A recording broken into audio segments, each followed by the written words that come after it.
Բարի երեկո սիրելի հեռուստադիտողներ, այսօր զրուցելու եմ ՀՅԴ Հայաստանի գերագույն մարմնի ներկայացուցիչ Ազգային ժողովի Հայաստան խմբակցության պատգամավոր Իշխան Սաղաթելյանի հետ։ Պարոն Սաղաթելյան, շնորհակալություն մեզ հրավիրելու համար։ Շնորհակալ եմ հրավիրելու։ Ուշ գիշերը հաղորդագրություն տարածվեց այն մասին, ավելի ճիշտ տեղեկատվություն տարածվեց այն մասին, որ հակակոռուպցիոն կոմիտեն ձերբակալել է Հայրենիք կուսակցության վաղարշաբաթի ներկայացուցիչ Արեգ Քոչարյանին եւ Հայրենիք կուսակցության քարտուղար Խաչիկ Գալստյանին եւ ամենայն հավանականությամբ նրանց տանելու են կալանքի։ Ինչով է պայմանավորված նախատոնական այս օրերին նման ակտիվությունը հատկապես գիշերով։ Կարծես թե մի տեսակ ավանդույթ է, հա, ձևավորվում գիշերով ներխոժել մարդկանց։ Պայմանավորված է Նիկոլ Փաշինյանի հիվանդությամբ, վախերով եւ այս շարունակական մարդկանց բռնելու, ճնշելու, ազատությունից զրկելու այդ վրեժխնդրությունը։ Իրականության մեջ ինքը ուզում է այս քայլերով ու գործողություններով հասնել նրան, որ մարդիկ վաղը միսօր նախընտրական շրջանում վախենան նույնիսկ նախընտրական շտաբներ բացել եւ աշխատել։ Մենք ծանոթացանք նաեւ մեղադրանքին ինչ որ հնչում է, ըստ էության Նիկոլ Փաշինյանը իր քայլերով եւ գործողություններով փորձում է քրեականացնել ընդդիմադիր գործունեությունը։ Ակնհայտ է, չէ՞, Խաչիկ Գալստյան, մտավորական տղա, քաղաքագիտության դոկտոր, պարկեշտ, կազմակերպված մարդ, ինչ որ կաշառք տալու մեղադրանքով մարդուն փորձում են ձերբակալել եւ տանել կալանքի։ Սա է Հայաստանում այսօր ժողովրդավար իշխանությունը, սա է այս իշխանության տեսակը, իսկ ուժային կառույցները ասել են եւ շարունակում են պնդել, որ դարձել են Նիկոլ Փաշինյանի ձեռքին բութ գործիք, նրա ապօրինությունները, հրահանգները եւ բռնությունները գործադրելու համար։ Վաղուց Հայաստանի իրավապահ համակարգը դատարաններից մինչև քննչական մարմիններ բացառությամբ 1-2 օրինակների ծառայում են մեկ բռնապետիկի իշխանության ու կատարում նրանց հրահանգները, հետո պետք է ամեն ինչը նայել այս շրջանակներում։ Ակնկալում եք, որ տոների օրերին եւս այսպիսի անակնկալներ կարող են լինել։ Ոչ միայն տոների օրերին, այլ առաջիկայում այս իշխանության վերարտադրության համար ինքը վաղուց կորցրել է ժողովրդի աջակցությունը եւ նրա միակ հնարավորությունը մնացել է, որ շարունակի ոչնչացնել դիմադրության բոլոր օջախները, ձերբակալի հասարակական նույնիսկ ակտիվություն ունեցող գործիչներին, կուսակցական գործիչներին, շարունակի թիրախավորել հայ առաքելական եկեղեցու մի նպատակով, որպիսի ոչնչացնի նորից եմ կրկնում բոլոր ուժերին, կարողանա ապահովել իր վերարտադրությունը։ Սա գնում է Հայաստանում մեկ մարդու իշխանություն եւ բռնապետություն հաստատելու ճանապարհով։ Երբ որ Նիկոլը նրա շրջապատը խոսում են ժողովրդավարությունից, իսկ եվրոպական որոշ կառույցներ ողջունում եւ սրանց կանաչ լույս են տալի, պետք է իմանա, որ սա ժողովրդավարության թշնամին է, ինչպես թշնամին է Հայաստանի անկախության եւ առհասարակ հայկական պետականության։ Ինքը ակնհայտ է, որ այս ճանապարհով փորձելու է գնալ, առաջիկայում այս ռեպրեսիաները ավելի մեծանալու, իսկ դրա դեմ ինչպես պետք է կանխել եւ ինչ անել, դրա մասին մենք բազմաթիվ անգամ հայտարարել ենք, իսկ այս պահին էլ նաեւ քաղաքական ուժերի հետ շատ ընդլայնված խորհրդակցությունների մեջ ենք։ Մեր առաջարկած ճանապարհը հետեւյալն է. պետք է ձևավորել համարժեք հակազդեցություն այս ապօրինություններին, բռնություններին դիմագրավելու համար։ Ինչպես է ձևավորելու այդ հակազդեցությունը։ Ես կարծում եմ, այդքան ռեսուրս կա, համապատասխան կազմակերպություններ կան, պետք է առնվազն այս կետերի շուրջ լիարժեք եւ ամբողջական համագործակցություն։ Եթե շարունակ ինքը ձերբակալի, շարունակ այս ապօրինությունները անի ու կարողանա մարսի եւ որևէ մեկը ձեռք չբռնի, շարունակելու է։ Ցանկությունը դա գիտեք ինչ է, այսինքն չի կարող ցանկություն չլինի։ Եթե դու քաղաքական ընդդիմադիր ուժ ես եւ տեսնում ես ինչ է կատարում, կամ պետք է նստես, սպասես, երբ են գալիս քո հետևից, քո կազմակերպության հետևից եւ շարունակում ջարդել, ոչնչացնել, բռնել եւ ճանապարհ հարթել իրենց վերարտադրության համար, կամ այս օրակարգով ուժերը մեկ տեղում ենք, մեկ միասնական պայքարի ճակատ ենք սարքում եւ փորձում ենք սրա ձեռքը բռնել, ապօրինությունները կանխել, թույլ չտալ։ Ինքը երբ կդադարի կանգնել, երբ որ հասկանա այլևս այս ձերբակալությունները կանգնում են իր կոկորդին եւ չի կարողանում մարսել։ Իսկ դա ոնց կարող ենք անել, որևէ ուժ առանձին վերցրած դա չի կարող։ Պետք է առնվազն մի շարք կարևոր օրակարգային հարցերի շուրջ մեկտեղ ենք ուժերը, մշակենք համապատասխան մեխանիզմներ, ծրագրերներ, դրա առաջարկն էլ կա սեղանին դրված եւ կարողանանք դիմագրավել այս ապօրինություններին։ Դուք նշեցիք, որ այդ միասնության կամ միավորման օրակարգի շուրջ աշխատանքներ են գնում, նույնիսկ ծրագիր կա։ Այդ մասին փոքր-ինչ ավելի մանրամասն կներկայացնեք, որովհետև հետաքրքիր է, թե ի վերջո ինչի հանգեցրին հանդիպումները։ Տեսեք, խոսքը ոչ թե քաղաքական ուժերի միավորման մասին է, այլ մի շարք կարևոր առաջնային հարցերի շուրջ համագործակցության մասին է։ Այդ կետերի մասին խոսել ենք, բայց արագ եւս հիմա մեկ անգամ կրկնեմ, դա հետեւյալն է։ Պաշտպանություն քաղբանտարկյալներին, պաշտպանություն հայ առաքելական եկեղեցուն, սրանց ճնշումները, բռնությունները դիմագրավելու համար համապատասխան հակազդեցության ձևավորում, նաև պայմանավորվել, որ ընդդիմադիր դաշտի միավորները միմյանց երբեք չթիրախավորեն, որովհետև մենք ունենք մեկ թիրախ, դա այս չարիքի իշխանությունն է, նաև եթե գնում ենք ընտրությունների ժամանակ պետք է մշակել համապատասխան մեխանիզմներ եւ լիարժեք համագործակցել, որպեսզի կարողանան կանխել պետական ռեսուրսի, վարչական ռեսուրսի, տարբեր ապօրինությունների, արտաքին միջամտությունների դեմը կարողանանք առնել։ Եթե այս կետերի շուրջ ամբողջ իրական ընդդիմադիր դաշտը նստի սեղանի շուրջ եւ համապատասխան մեխանիզմներ մշակի, ընդ որում ասում եմ, մենք կոնկրետ առաջարկներ էլ ունենք նաև մեխանիզմի։ Դա հնարավոր է անել։ Այս ընթացքում բազմաթիվ քաղաքական ուժերի հետ հանդիպել ենք, բավականին դրական ընկալում կա, փոխըմբռնում կա ներկայացված օրակարգերի շուրջ եւ այդ բանակցությունները շարունակվելու են։ Ես կարծում եմ մենք կունենանք մի համատեղ փաստաթուղթ եւ մեխանիզմներ իմ ասած հարցերի շուրջ։ Այնուամենայնիվ ընդդիմադիր դաշտում կան ուժեր, որոնք արդեն հայտարարել են այն մասին, որ իրենք հանդես են գալու առանձին։ Նորմալ է դա։ Իսկ դա չի վնասում այդ տեսեք, չէ, այստեղ ուզում եմ նաև ճիշտ հասկացվենք, խոսքը երբեք քաղաքական ընդդիմադիր ուժերի միավորման մասին չի։ Խոսքը ինչ որ հարցերի շուրջ բնականաբար դժվարություններ լինելու են, որովհետև նախընտրական տարի է, բնականաբար շատ քաղաքական ուժեր դիրքավորվելու են նախընտրական տրամաբանությամբ, բնականաբար ընդդիմադիր դաշտում եւս լինելու է մրցակցություն,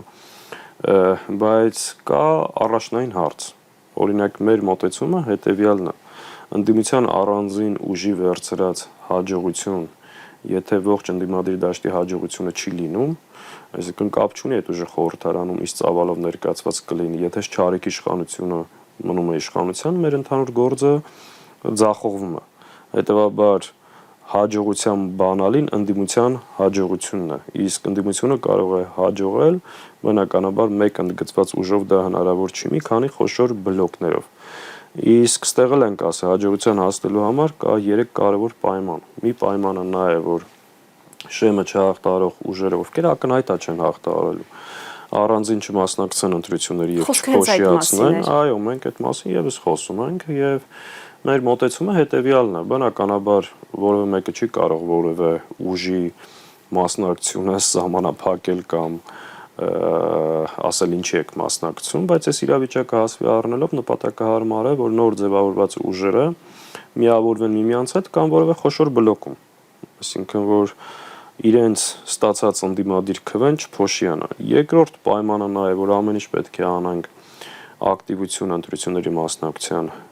շեմ բարձրացնենք, որովհետև այդ պարագայում վարչական պետական ռեսուրսը այլևս այդ դերակատարությունը չի կարողանում ունենալ, եւ երրորդը կանխել սրանց հավանական այն ապօրինությունները, որ պատրաստվում են անել եւ ընտրությունների ելքի վրա ազդեցություն ունենալ, սկսած մարդկանց կամքի ընտրելու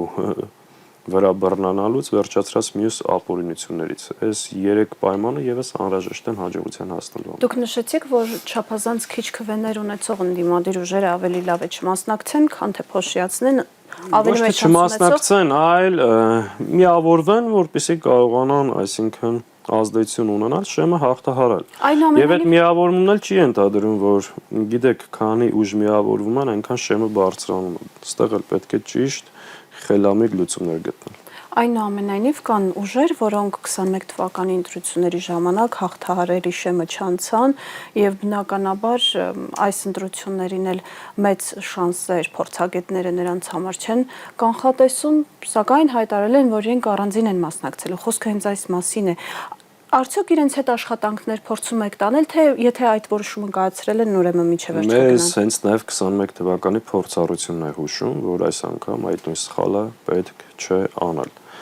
Ես նորմալ եմ համարում, երբ որ շատ ուժեր մասնակցում են, որ հայտարարում են, որ մասնակցելու են ընտրությունների,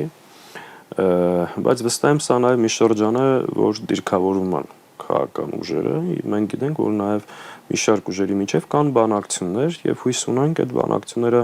հաջող կընթանան եւ իմ ասած միավորումները իրականություն կդառնան։ Հակառակ պարագայում շատ մեծ վնաս են տալու այս գործընթացին։ Պարոն Սաղաթելյան, ընդդիմադիր հատվածում կան նաև գործիչներ, ովքեր կարծում են, որ այն ընդդիմադիրները, ովքեր կարծում են, որ ընտրություններով Նիկոլ Փաշինյանը կհեռանա, նշանակում է իրենք շատ լավ կարծիք են Նիկոլ Փաշինյանի մասին։ Այսինքն հակված են կարծել, որ ընտրություններով հնարավոր չէ հեռացնել Փաշինյանին։ Ինչ կասեիք այս մասով։ Գիտեք, ինչ են ասում այդ մարդիկ։ Այդ մարդիկ ասում են հետևյալը, որ Նիկոլ Փաշինյանը կշարունակի ձերբակալությունները, կկեղծի ընտրությունները եւ ամեն ինչ անելու է կյանքի գնով իր իշխանությունը պահելու։ Այստեղ մենք չենք վիճում։ Ճիշտ են ասում։ Այո, այս չարիքի իշխանությունը Նիկոլ Փաշինյանի գլխավորությամբ ամեն ինչ անելու է իր վերարտադրությունը ապահովելու համար։ Նաեւ փորձել է սահմանափակել մի շարք քաղաքական ուժերի մասնակցություն ընտրություններին։ Այս վտանգները մենք գիտենք, մենք հասկանում ենք եւ լուսնից չենք իջել, ընդհակառակը կարող ենք ավելի երկար հիմնավորել այս վտանգների մասին։ Հիմա ոչ թե շարունակ պետք է սա ասել ու ասել ընտրություններով բան չի փոխվի,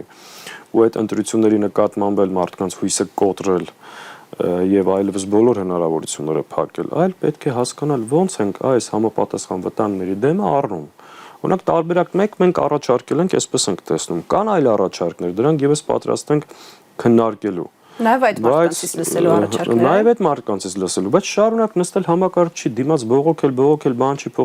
փոխվի, ոչի բան չանալ։ Տեսեք, որևէ մեկը փողոցային պայքարի դաս տալու, պայքարելու իրավունք առնվազն մեզ չունի։ Որովհետև եթե դուք նայում եք նախորդ 5 տարին, կտեսնեք, որ տարի չի եղել, որ մենք փողոցում չլինենք, պատասխանատվության տակ չմտնենք, չփորձենք այդ ճանապարհով խնդիրը լուծած լինենք։ Մենք չենք նստել սպասել 5 տարի, այսօր էլ ասում ենք, դե լավ Ժողովուրդ ջան, 4 ամիս էլ սպասեք, կգնանք 26 թվականի ընտրություններին։ Մենք 21 թվականի ընտրություններից ընդամենը 6 ամիս հետո կազմակերպել ենք դիմադրության շարժումը։ Մենք չենք նստել սպասել նախորդ տարիներին, բայց հիմա եկե հասել ենք մի կետի, որ այս ընտրությունները անխուսափելի են։ Հետևաբար չի կարելի այս ընտրություններին չպատրաստվել։ Չի կարելի այսօրվանից, երբ որ իշխանությունը ամբողջ իր ուժերով պատրաստում է դրան, ընդդիմությունը տարբեր պատճառաբանություններ, դե ինչ ընտրություն։ Չէ, պետքա պատրաստվել այդ ընտրություններին։ Հնարավորություն կլինի մինչև ընտրությունները հարցը լուծել։ Խնդրեմ, շատ ավելի լավ։ Բայց եթե չէ, այդ ընտրությունները ընդհանրապես 5 ամիս հետո անխուսափելի են եւ պետք է այդ ընտրությունները դիտարկել հնարավորություն այս սրանցից ազատվելու համար։ Թե չէ այն բոլոր դժվարությունները, խնդիրները, որ ասում են, այո, կա այդ խնդիրները, դա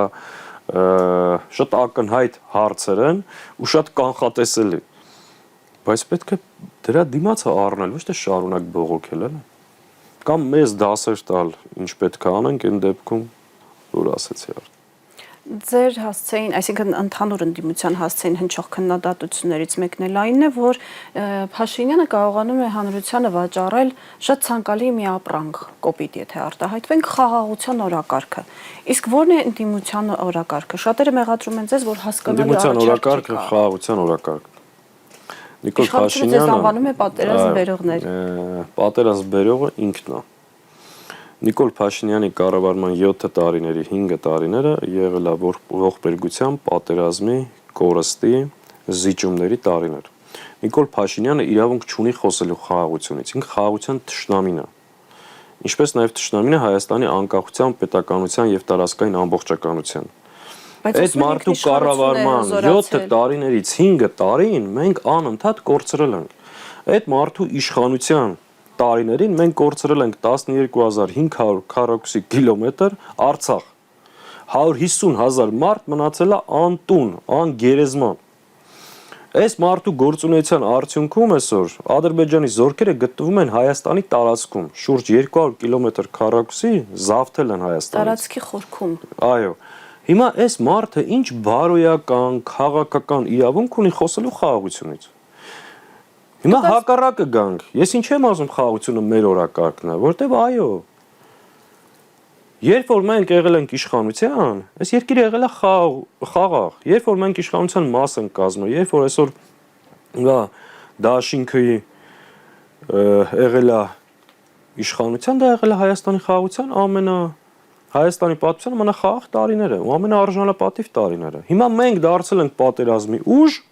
Նիկոլ Փաշինյանը խաղաղության, ինքը կապ չունի խաղաղության հետ։ Իսկ այն գործընթացը ինչ որ անում է, դա բացարձակ կապ չունի խաղաղության հետ։ Ադրբեջան ընտրություններից առաջ Նիկոլ Փաշինյանին տալիս է բոնուսներ Հայաստանի Հանրապետության քաղաքացիներին խափի, վերարտադրվի, կրկին շարունակի Հայաստանի տարածքներից զիջումները։ Այդ բոնուսներից ադրբեջանական բենզինը շատ արագ սպառվում է։ Այո, դա ընտրակաշառք էր Հայաստանի Հանրապետության քաղաքացիներին։ Նման կաշառքներ եւ բոնուսներ առաջիկայում եւս լինելու են։ Նիկոլ Փաշինյանի վերարտադրությամբ համար շահագրգռված կան երկու պետություն, որոնք ամեն ինչ անելու են, որ նա վերարտադրվի։ Դա Թուրքիան եւ Ադրբեջանը։ Որտեւ սենց նվեր իրանք չէին կարող գտնել։ Այս նվերը, այս իրանց երազներում էլ չէին կարող պատկերացնել, որ Հայաստանը մի օր ունենալու է դավաճան, թույլ, անողնաշար, երկիրը շարունակ հանձնող, իրենց պահանջները միանշանակ ամեն օրյա ռեժիմով կատարող մեկը։ Պարզ է, չէ՞ որ ամեն ինչ անելու են, որ ինքը վերարտադրվի։ Նիկոլ Փաշինյանն էլ Հայաստանի Հանրապետության քաղաքացիներին ասելու է, ես չլինեմ, կլինի պատերազմ։ Այսինքն ինչ է ստացվում, որ քանի Ալիևը կա, Նիկոլ Փաշինյանը պետքա լինի, որ պատերազմ չլինի ու Հայաստանից կտոր հանձնի Ադրբեջանին։ Սա է Նիկոլ Փաշինյանի ու Ալիևի բերած խաղաղություն։ Բայց այնուամենայնիվ հասարակության մեջ մի հատված չկա, որը սպառում է այդ թեզը։ Դժբախտաբար կա, ու հենց մեր խնդրեմը նա է, որ կա։ Մեր խնդրեմը նա է, որ Նիկոլ Փաշինյանը կարողացել է մեր հասարակության ինչ որ հատված մոլորեցնել։ Բայց այն պատկերացումը, որ ինքը ավելի մեծ մասաների է մոլորեցրել, այդպես չի։ Ցանկացած սոցիոլոգիական հարցումով 64-67% չի հավատում, որ Նիկոլ Փաշինյանը կարող է ապահովել Հայաստանի անվտանգությունը եւ բերել խաղաղություն, այսինքն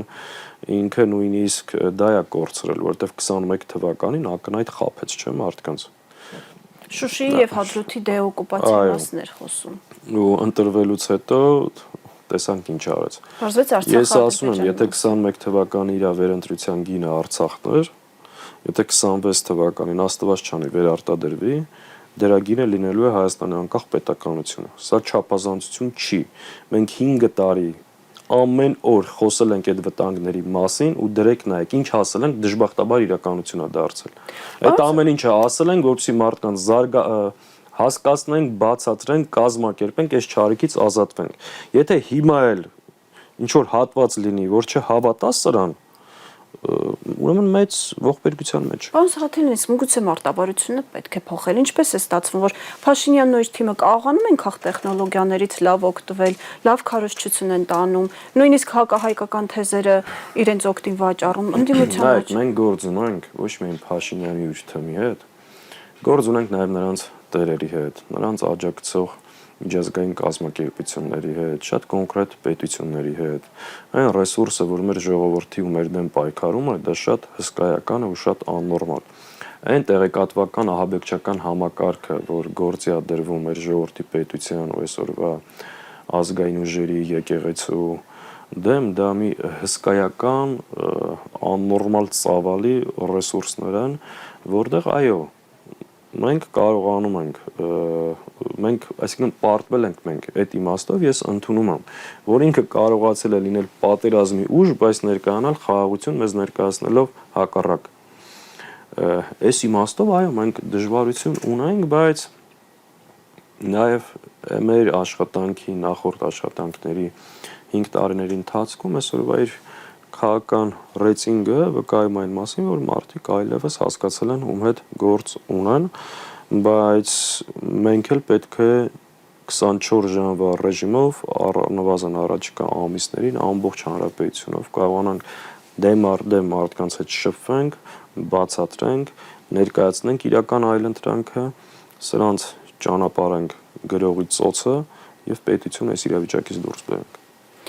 Իսկ անձնական շփումների ժամանակ նույն հասարակ մարդկանց հետ ինչ արձագանքներ եք ստանում։ Իրենք պատրաստ են իրենց դժգոհությունը ընտրատեղամ ասում, հայտնել։ Գիտեք, ակնհայտ տարբերություն կա։ Ակնհայտ այդ տարբերությունը։ Մենք ես վերջի 4 ամսվա ընթացքում չկա շաբաթ, որ որովը մարզ չայցելենք, տարբեր շրջանակների հետ հանդիպում չունենանք, ակնհայտ է տարբերությունը։ Այստեղ արդեն գալիս է ընդդիմադիր դաշտը, ինչ միավորներ կձևավորվի, ինչպիսի առաջարկ կներկայացնի, դա որքան համոզիչ կլինի, ինչ ծավալի աշխատանք կանի, որպեսզի մարդկանց դժգոհությունը ընտրատեղամասում արձանագրվի։ Սա շատ կարևոր է։ Այս process-ը սկզբից մինչև վերջ ճիշտ տանել, հետո էլ մարդկանց արձանագրած քվեն պահել։ Սա պետք է լինի մեր ճանապարհային քարտեզը ու այս ուղղությամբ հետևողական աշխատանք արվի։ Իսկ այդ ճանապարհային քարտեզը ներառում է նաև 26-ից հետո։ Մենք 26-ից հետո առնվազն այն տրամադրության մեջ ենք, որ 26-ից հետո ինքը չպետք է լինի ու մեր ամբողջ ջանքերը պետք է ուղենք մեր հայրենիքը, երկիրը, պետությունը այս իրավիճակից դուրս բերելուն։ Իրոք դեռ ես չեմ ուզում հավատալ կամ պատկերացնել, որ 26 թվականի հունիսից հետո կարող այս չարիքը էլի շարունակի մնալ իշխանության։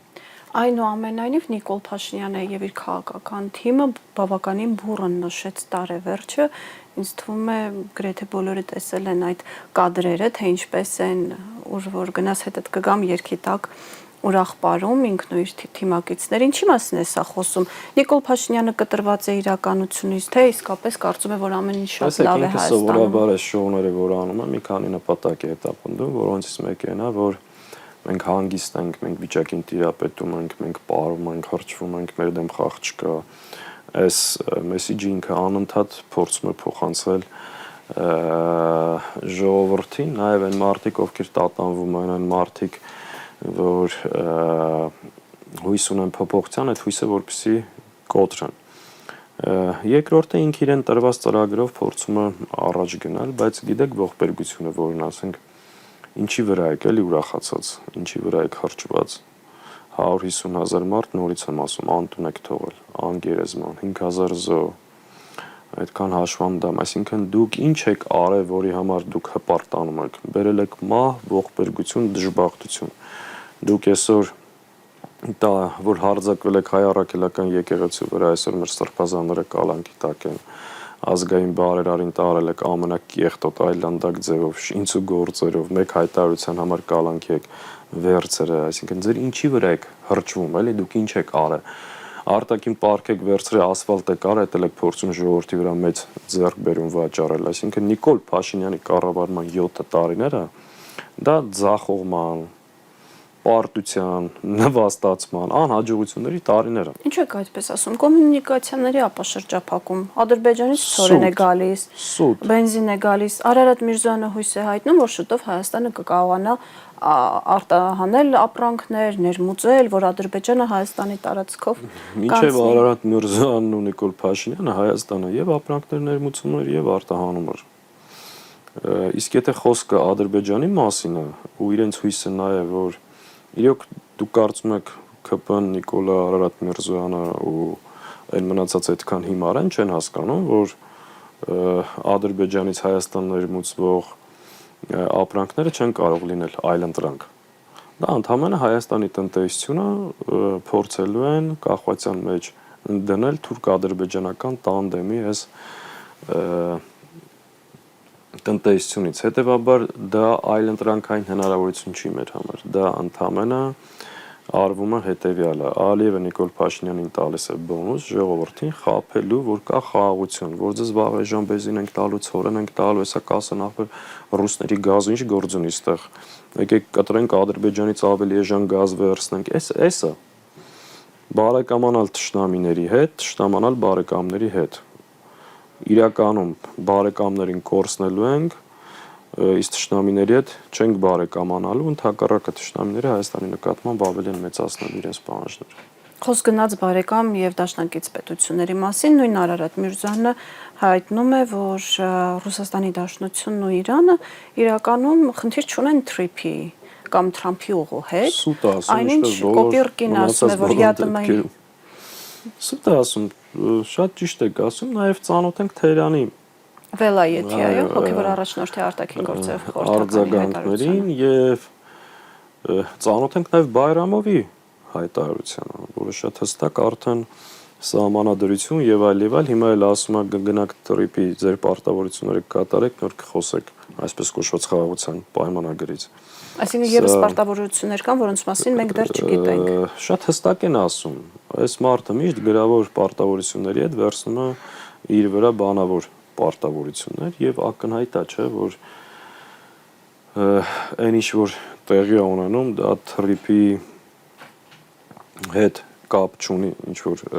փորձում են ասել, սա խորքի մեջ միջանցք է Արևմտյան Ադրբեջանը Նախիջևանին կապելու համար։ Հիմա դա ոնց կփաթեթավորեն, դա արդեն ուրիշ հարց։ Իսկ եթե խոսքը իրոք ճանապարհների ապաշրջափակման, իրոք Թրամփի TTIP-ի մասին էր, այստեղ մենք բավականին արդյունավետ եւ իրական ճանապարհները ապաշրջափակելու եւ դրանց արդյունավետությունը բարձրացնելու նաեւ միջազգային երաշխիքներով առաջարկներ ներկայացրել ենք։ Պարոն Սաղաթելյան, անդրադառնանք եկեղեցու դեմ պայքարին, որը օրինակ բրիտանական The Times-ը ձևակերպել է որպես հալածանք հայ առաքելական Սուրբ եկեղեցու, հայ հոգևորականների եւ հայ քրիստոնյաների նկատմամբ։ Փաշինյանը կոչ արեց իր աջակիցներին գնալ ու պատարակները խանգարել, որտեղ որ կհիշատակեն վեհափառի անունը։ Սա ինչ էր, անելանելի վիճակից դրդված քայլ էր, թե եւս մեկ անգամ իր աջակիցների հավատարմությունը ստուգելու ձև։ Տեսեք, միշտ որ ասում ենք իր նպատակը եկեղեցին վարկաբեկելն է, թուլացնելն է, քաոս ստեղծելն է, ամեն ինչ պղծելն է, մարդիկ ասում են, չէ, դա իսկ մարդիկ չէ, իր հատվածը գնում ենք եկեղեցին բարեփոխելու, մաքրագործելու ճանապարհով։ Իսկ եթե մարդը կոչ է անում խանգարել եկեղեցիներում տրվող պատարակը, արդեն պարզ է, չէ, ով այնք։ Սա սրբապղծություն է, չէ, եթե մեղմ ձևակերպենք, այսինքն այս է այս մարդու հասկացողությունը։ Բայց ամեն ինչ շատ պարզ է, ինքը ինչի է ամեն ինչը անում։ Պարզ նպատակով հայկական ինքնության պահպանման գլխավոր կառույցը եղել է հայ առաքելական Սուրբ եկեղեցին։ Ինքը եկեղեցին թուլացնելու, վարկաբեկելու, ոչնչացնելու ծրագիր է իրականացնում։ Եկեղեցին էր նաև այն հիմնական կառույցներից մեկը, որը Արցախայրի վերադարձի իրավունքի, Արցախում տեղ ունեցած էթնիկ զտման մասին խոսում էր միջազգային ատյաններում նաև։ Ադրբեջանից ստացել է հրահանգ եւ պայքար է սկսել եկեղեցու դեմ։ Եթե իր պատկերացրած եկեղեցու բարեփոխումները կճոյանով է, արդեն ամեն ինչ պարզ է, չէ։ Գիտեք, այստեղ այնքան բան կարելի է ասել, այսինքն դու հենց կուսակրոնության թեմա վերցնես եկեղեցու դեմ արշավ սկսես, ինչ որ սրբազաններով, ովքեր փաստված է, չէ, որ զավակներ ունեն։ Որոնցից մեկը զավակներից մեկը քո իշխանության 5-7 տարիների ընթացքում 5 տարի առանցքային պաշտոն է ունեցել։ Ու այդ մարդիկ գան, ինչ որ մենք չենք խոսել, չէ, այս մասին։ Բայց այսինքն սրանք իրավունք իրենց վերապահեն, գնան Էջմիածնի վրա ու բարեփոխումներից խոսեն, ասենք զզվելի է, այլ էս են։ Սրանց տեսակը էս է։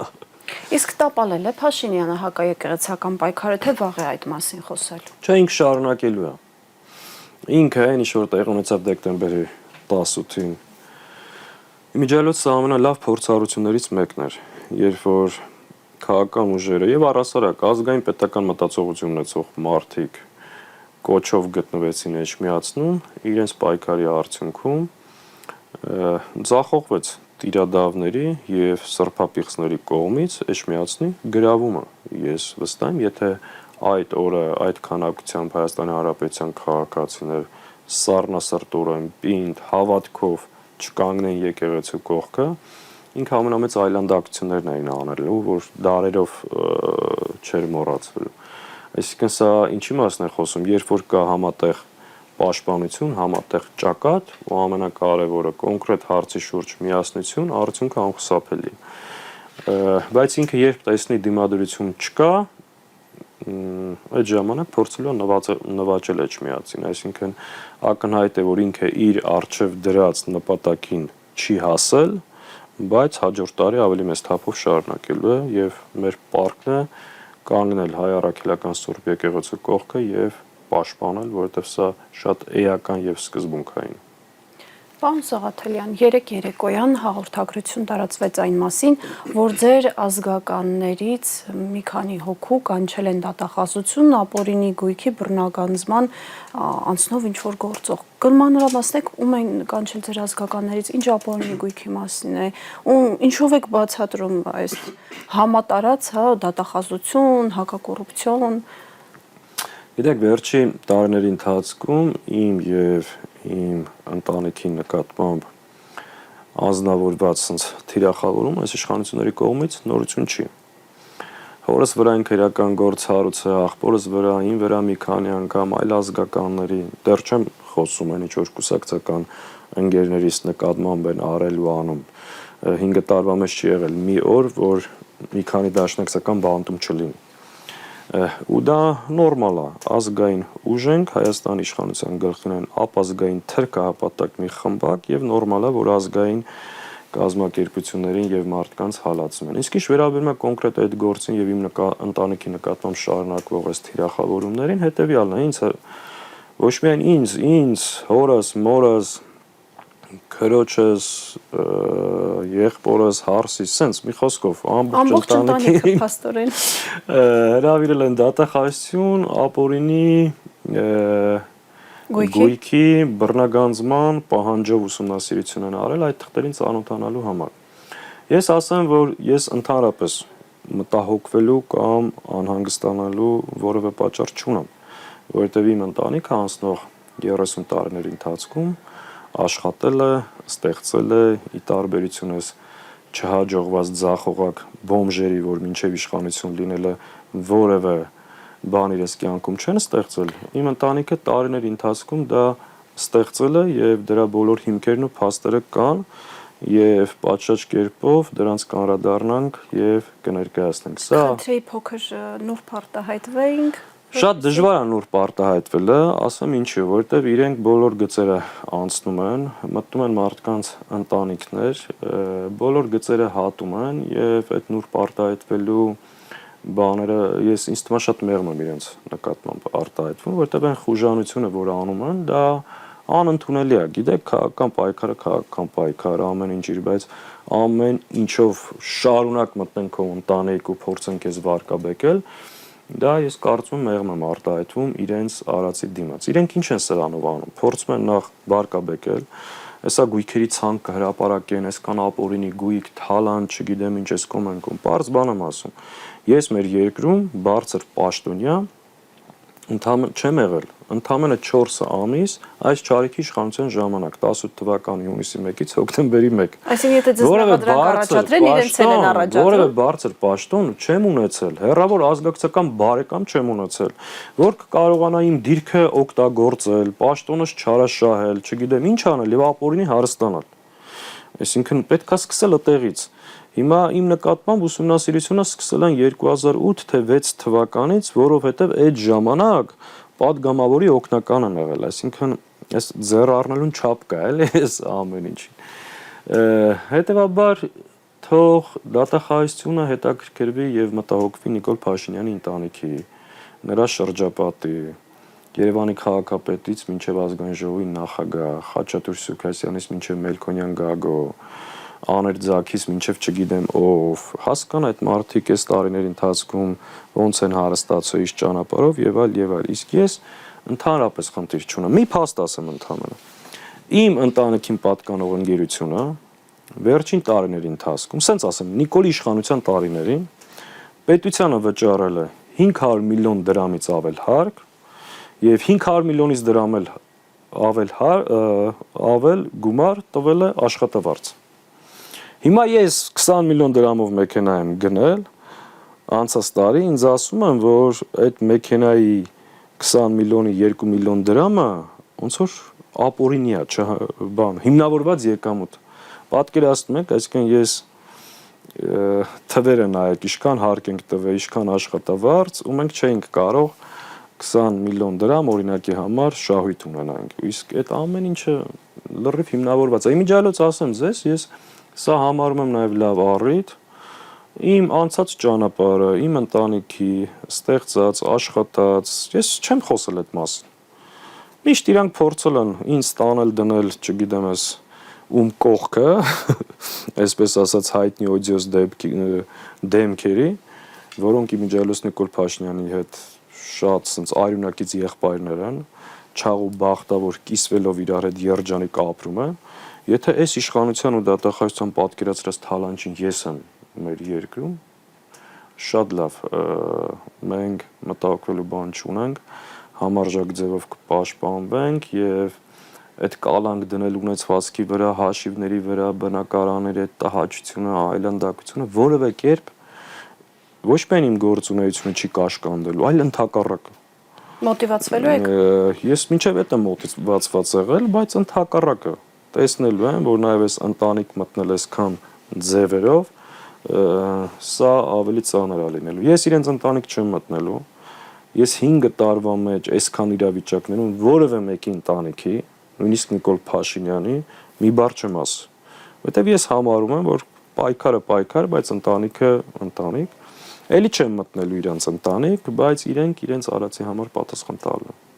Պարոն Սաղաթելյան, եւ մեր զրույցի վերջում անդրադառնանք մի տեղեկատվության, այսպիսի տեղեկատվություն եղավ, որ Հայ հեղափոխական դաշնակցությունում երկու տեսակետ կա 2026-ի ընտրություններին մասնակցելու, քանի որ մեր ժամանակը սպառվում է, խնդրեի հնարավորինս սեղմ պատասխանեք, արդյոք այդպես է, առանձին